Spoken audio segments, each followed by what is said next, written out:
Kung babalikan po natin yung episode 1, sa ngayon po ay nasa 1.4 million na po. No?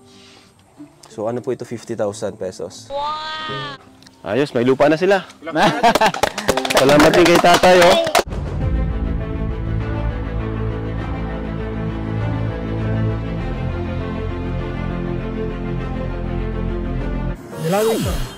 Ayun! What's up guys? Muli, welcome to my YouTube channel.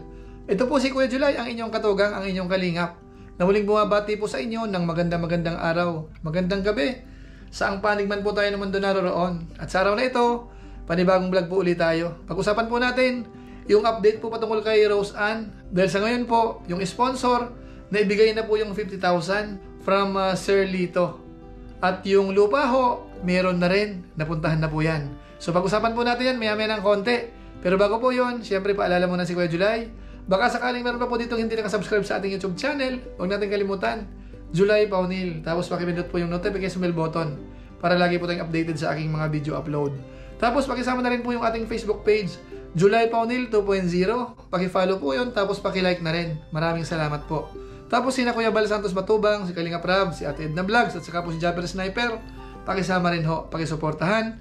Maraming salamat po sa ating mga viewers. Ngayon tuloy na po tayo. Pag-usapan na po natin. Ito pong patungkol sa mga tulong na natatanggap po ng pamilya ni Rose Ann. Dahil sa ngayon nga po, yung para sa lupa po ay okay na. Bali sa episode natin sa ngayon, ang ilan po sa ating i-highlight ay yung pagiging nila, yung parang may kusa. Dahil malalaman po natin dito na nagpupursigi po sila. Dahil di ba po nung nakaraan, wala po silang CR. Pero dito po sa episode na ito, doon sa mga tinutulong ni Kalinga Prab, nagkusa na po silang bumili ng gamit para magkaroon po sila ng sariling CR. Ito, panoorin po muna natin yung patungkol po dyan. Ayan. So, ang ganda na po ng bahay nila Rose Ann. At ang dami agad improvement, ano? So, CR pala ng inaasikaso ni mama mo? Opo. Baka po bukas magawa na po.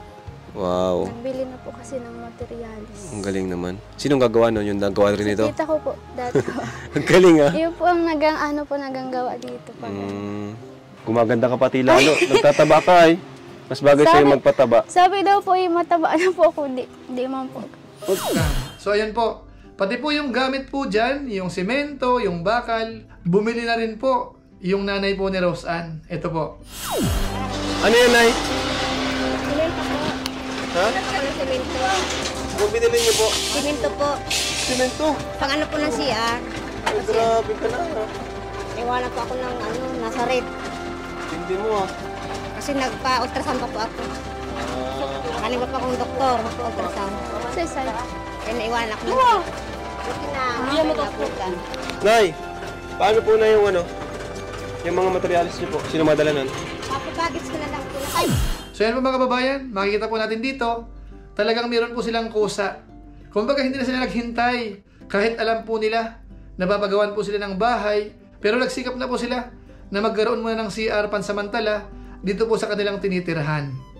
Ngayon, speaking of bahay, sa inyo pong kaalaman, yung sponsor po, si Sir Lito, nagbigay na po ng 50,000. Yan po ay pinadaan po kay Kalingap Edo at natanggap naman po ni Kalingap Rab. At sa pagkakataong ito, kailangan po nilang ibigay naman ito dito po sa pamilya ni Rose Ann. Pero bago po yun, tingnan po muna natin, dahil nakahanap na po kagad sila ng lupa. Ito naman ay dahil kay Rose Ann, naghanap po kagad siya ng nagbebenta po ng lupa. So panoorin po natin, dahil medyo malaki-laki po yung sukat. Nasa 10 by 15 yung sukat po ng lupa. So medyo sapat na sapat po yan para pagawan po ng bahay. At meron pa pong konting tira yan na po pwedeng pagtaniman. Ito po, panoorin po muna natin. At nga pala, thank you kay Sir Lito. Ayan, Thank you so much po. Oh, may good news tayo kay Rose Ann. Ano? Kasi si Sir Lito, nagbigay na po siya ng para sa lupa ni Rose Ann. Grabe. Thank you po, Sir Lito. Ang tanong, saan? Saan yung lupa? Nandyan? Ano po? Opo. Tara, kausapin natin. Sa may po yun, sentro po. Nakausap ko po kahapon. Saan sentro? Diyan lang po sa may po, papunta pong Kulasi. Malapit lang naman po. Kausapin natin ngayon, maya-maya.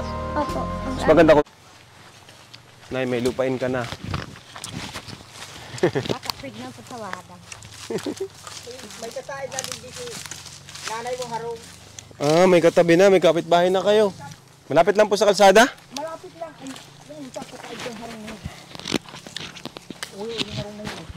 Anong sukat yan, Tay? Gis? Just for 15 po. Gis for 15? Ito, ano, may bahay baga tayo dyan, oh. Yung gitna. Yung gitna. Ah, yan pala, oh. Magkano pong ano dito? 50? Iyusi, sabi ko sa iya. May, ano po yan? May papel? Oo, may titulo. May titulo? Ah, hindi. Sige na. 50 na natin kasi may titulo naman pala. May Saka, titulo niya. malaki naman pati. Malaki. Sabi nga niya, kwen lang sadit lang, ini sinag-igdi sa ko, siya ang makiulay, tayo ang magurang baga. Ikaw ang pumunta. Ay sa katay ni, pag inihan niya da, inyo na da si mama niya. Ay di sabi ko. Galing talaga si, ano, si...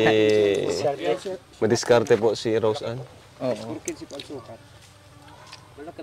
Just for 15, malaki yun. Malaki yan. Kailan po namin maano, yung ano? Ano, kailan pa po ba ng kasulatan? O, ano? Ay kung kamo kung sa kami nag Ay, iwan ko na kay nanay yung pambili, pambayad. ay bahala ka. Nay, iwan ko na sa inyo yung pambayad, ha. Ayos, may lupa na sila. Salamat din kay tatay, oh. Thank you kay tatay. Ito na lang, oh. Ganda po ng ano. Tabing kalsada lang din. So yan po mga kababayan, malaki po yung lupa at yung location niya po mukhang malapit lang sa kalsada. Tapos bukod po doon, parang nabanggit po na meron ng titulo, parang okay daw po yung papel. Although para sa akin po parang medyo duda po ako dahil yung halaga po ay 50,000 lang.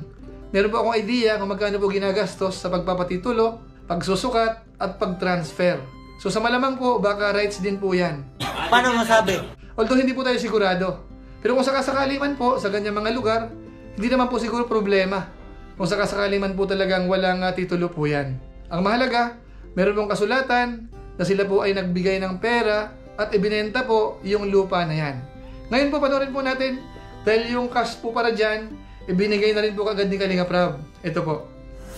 Sir Lito, thank you so much po. So bibigyan ko po sa inyo na ya. Tapos bukas,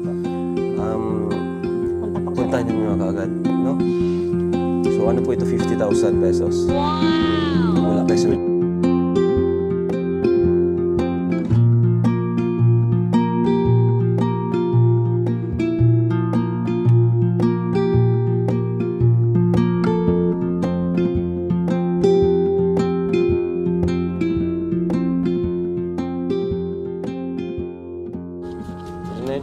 Yun, sakto. Ayan. At syempre, hindi po dyan mawawala yung kanilang magpapasalamat. Panoorin po natin yung short clips po. Sir Lito, maraming salamat po sa inyo. Maraming salamat po kay Sir Lito. So yan po mga kababayan. Siguro po yung mga fans po ni Rose Ann, yung mga hungahanga po sa kanila, siguro naman matutuwa na po kayo. Dahil nag-umpisa na yung pabahay, ano? Bukod dun sa mga ayuda na binibigay po ng Team Kalingap, yung iba galing sa sponsors, ngayon po ay inumpisa na po sa lupa. Meron na po silang pagtatayuan ng kanilang bahay. So ang susunod po niyan ay yung pagtatayo ng bahay syempre. So abangan po natin yan. At least sa ngayon, nakita po natin yung pagtulong po ng Team Kalingap, tuloy-tuloy. Merong progress.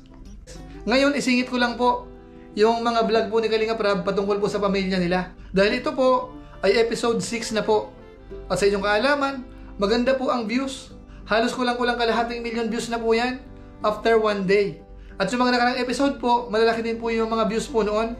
Kung babalikan po natin, yung episode 1, sa ngayon po ay nasa 1.4 million na po after 2 weeks. Tapos yung part 2, nasa 829,000 views 2 weeks ago. Tapos yung part 3, 709,000 views 13 days ago. Tapos yung part 4, 679,000 views 10 days ago. Tapos yung part 5, 636,000 views 6 days ago. Tapos yung pinaka-latest, nasa 459,000 1 day ago. So ganun po ka-trending. Maganda po yung views ni Kalinga Prab dito po kay Rose Ann. So sana po patuloy po nating suportahan si Kalinga Prab yung kanyang mga vlog. Hindi lang po dito. Sa lahat po ng binablog po ni Kalinga Prab, dahil marami po silang tinutulungan, kailangan po ng maraming pondo o kaya revenue. Kaya sana tuloy-tuloy po ang inyong pagsuporta. At syempre, huwag natin kalimutan si Kuya Bal Santos Matubang. Unahin po natin. Dahil sa ngayon, medyo bumababa rin po yung views po ni Kuya Bal Santos Matubang. Susuportahan po natin. So siguro po, hanggang dito lang po muna ang ating episode sa ngayon. Ang highlight po natin, yung tulong po kay Rose Ann, okay na po yung sa lupa. Meron na pong pambili. At saka meron ng bibilhin. Yung lupa nga po, nakita na po natin. 15 by 10 meters yung sukat po noon. So sapat na sapat po yun. So okay na po tayo mga kalingap. Congratulations kay Rose Ann. Dahil nakita po natin yung pagtulong po ng Team Kalingap sa kanila. So siguro po sa pamamagitan po niyan, pansamantala magpapaalam po muna tayo. Pero gaya po ng dati, meron na tayong isa shout out.